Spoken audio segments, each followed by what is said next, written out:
Good morning students. हम force and law of motion में Newton first law of inertia, Newton second law जिसके according F is equal to mass into acceleration होता है। हम linear momentum के बारे में कर चुके हैं कि लीनियर मोमेंटम होता है P is equal to mass into में वेलोसिटी। ठीक है, साथ में सेकंड लॉ के अकॉर्डिंग हमने किया था force is equal to mass into में एक्सीलरेशन। हम करते हैं अब Newton third law of motion, क्योंकि न्यूटन के 3 लॉ हैं। फर्स्ट लॉ ऑफ इनर्शिया बोला जाता है, जो कि ये कहता है कि कोई भी बॉडी अपनी स्टेट को अपने आप चेंज नहीं करेगी जब तक कि उसको एक्सटर्नल कोई एफर्ट ना दिया जाए। सेकेंड हम कहते हैं कि the rate of change of linear momentum with respect to the time always equal to the force acting on the body. Third क्या कहता है, there is always a reaction to every action which is equal and opposite।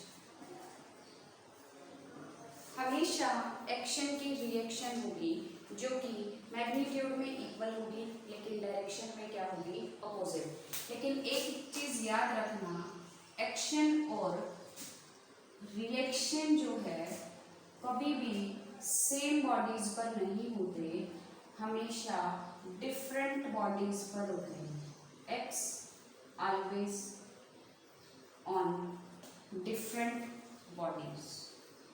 ठीक है, और Newton's third law of motion के लिए कहा जाए तो जैसे आप कंप्यूटर में बाय डिफॉल्ट किसी भी चीज़ को बताते हो, वैसे ही Newton's third law of motion हर एक जगह पर एप्लीकेबल है। एक्शन की हमेशा क्या होती है, रिएक्शन। जैसे कि आपकी ये टेबल है, टेबल के ऊपर आपने बुक रख दी, ठीक है, ये इसके ऊपर रखी गई है, तो जो बुक का वेट है वो डाउनवर्ड एक्ट करेगा।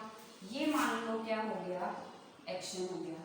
ये जो है नीचे की तरफ है, इसका मतलब ये बॉडी जो है नीचे की तरफ आ जानी चाहिए, लेकिन इसके रिस्पॉन्स में इसके ऊपर जो ये टेबल का टॉप जो है वो बुक के ऊपर क्या करेगा, रिएक्शन करेगा, जिसकी वजह से ये एक्शन और रिएक्शन दोनों क्या होंगे, इक्वल होंगे। एक्शन और रिएक्शन दोनों इक्वल होंगे, इस वजह से ये बुक जो है टेबल के ऊपर रखी जाती है। ठीक है, ऐसे ही अगर हम चल रहे हैं तो उसमें भी Newton's third law of motion apply होता है। जैसे ये हमारी लेग है और ये जो है हमारा ग्राउंड है, इसके अंदर आप Newton's third law of motion कैसे अप्लाई करोगे, इसके अंदर अप्लाई करोगे तो क्या है, आपका फुट जो है वो ग्राउंड के ऊपर फोर्स एक्सर्ट करता है, और ग्राउंड के ऊपर फोर्स एक्सर्ट जब ये करता है तो ये एक्शन होगा। और ये जो है आप क्या करते हो, आप कभी ऑब्जर्व करके देखना, आप पैर से ग्राउंड को पीछे की तरफ करते हो, ठीक है, बैकवर्ड डायरेक्शन में करते हो, तो ग्राउंड जो है रिएक्शन में आपको फॉरवर्ड डायरेक्शन में क्या करवाता है, मूव करवाता है। जहां कहीं भी देखो आपका Newton's third law of motion applicable है। जैसे आप रॉकेट के टेक ऑफ में कहो, आपका रॉकेट जो है, ये रॉकेट लॉन्चिंग जब होती है तो ये रॉकेट है, इसमें जब फ्यूल बर्न होता है तो गैसेस एक्सर्ट होती हैं, और वो गैसेस जो है ग्राउंड के ऊपर क्या एक्सर्ट करती हैं, फोर्स एक्सर्ट करती हैं, और उस फोर्स एक्सर्ट होने की वजह से ये तो एक्शन हो गई, इसके रिस्पॉन्स में ग्राउंड जो है इसको कहाँ धकेलेगा, ऊपर की तरफ धकेलेगा, इसका मतलब है ये क्या हो गई, रिएक्शन हो गई। तो ये एक्शन और रिएक्शन का केस है। अब जैसे ही अगर आप स्विमिंग कर रहे हो, स्विमिंग करते हुए क्या होता है कि आप स्विमिंग करते हो तो इस तरीके से ये पोस्चर देखते हो, तो आप अपने हाथों से क्या करते हो, वाटर को बैकवर्ड डायरेक्शन में करते हो, तो वो एक्शन है। और वाटर जो है आपको फॉरवर्ड डायरेक्शन में मूव करवाता है, वो आपका क्या होता है, रिएक्शन होता है। अब हम एक करते हैं conservation law of linear momentum. Daily routine में Newton's third law of motion के और बहुत सारे एग्जाम्पल हैं। तो आप फाइंड आउट करोगे उनको, ठीक है। अब हम कर रहे हैं conservation law of linear momentum. Conservation law of linear momentum में क्या है, conservation law of linear momentum. सबसे पहले तो लीनियर मोमेंटम जो है हमने किया था p, स्मॉल p से रिप्रेजेंट करते हुए किसके इक्वल होता है, m इनटू में v। p is equal to m into में v। Conservation law of linear momentum ये कहता है कि बिफोर एनी प्रोसेस 2 या 3 या 4 जितनी भी बॉडीज हैं उनका टोटल लीनियर मोमेंटम जो होगा बाद में भी लीनियर मोमेंटम उतना ही होगा चाहे कोई भी प्रोसेस हुई हो। Linear momentum before any process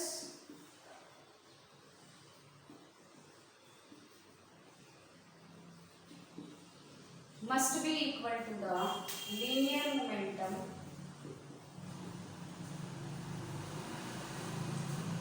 after any process।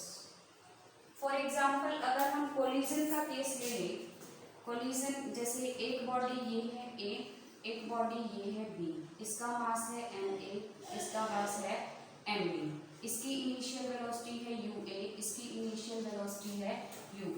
तो अब जो है आपका बिफोर ये यहाँ पर आकर एक दूसरे के साथ कोलाइड करते हैं और एक दूसरे के ऊपर क्या एक्सर्ट करेंगे, फोर्स एक्सर्ट करेंगे। ये आपका हो गया ड्यूरिंग कोलिजन, ये आपका है बिफोर कोलिजन, ठीक है। अब जो है अब बात आती है आफ्टर कोलिजन की। आफ्टर कोलिजन ये दोनों बॉडीज जो हैं वो सेपरेट हो जाएंगी, सेपरेट हो जाएंगी तो ये ए हो गई और ये आपकी बी हो गई, इसके वेलोसिटी बी ए हो गई और इसके वेलोसिटी जो है वो वी बी हो गई। ये जो केस आए आपके आफ्टर कोलिजन के आगे। तो अब conservation law of linear momentum क्या कहता है कि बिफोर कोलिजन जो लीनियर मोमेंटम है आफ्टर कोलिजन भी लीनियर मोमेंटम वही होगा। लीनियर मोमेंटम का फॉर्मूला हमने किया, क्या होता है m इनटू में v। तो फर्स्ट बॉडी का हो जाएगा before collision ma ua, second body का हो गया mb ub। ये बिफोर कोलिजन हो गया total linear momentum before collision. उसके बाद जो है आफ्टर कोलिजन अगर आप लिखोगे तो आफ्टर कोलिजन कितना हो जाएगा, इसका मास ma है, इसका मास mb है, तो इसका मतलब हो गया ma ba प्लस में mb। Before collision total linear momentum must be equal to the after collision. ये आपका conservation law of linear momentum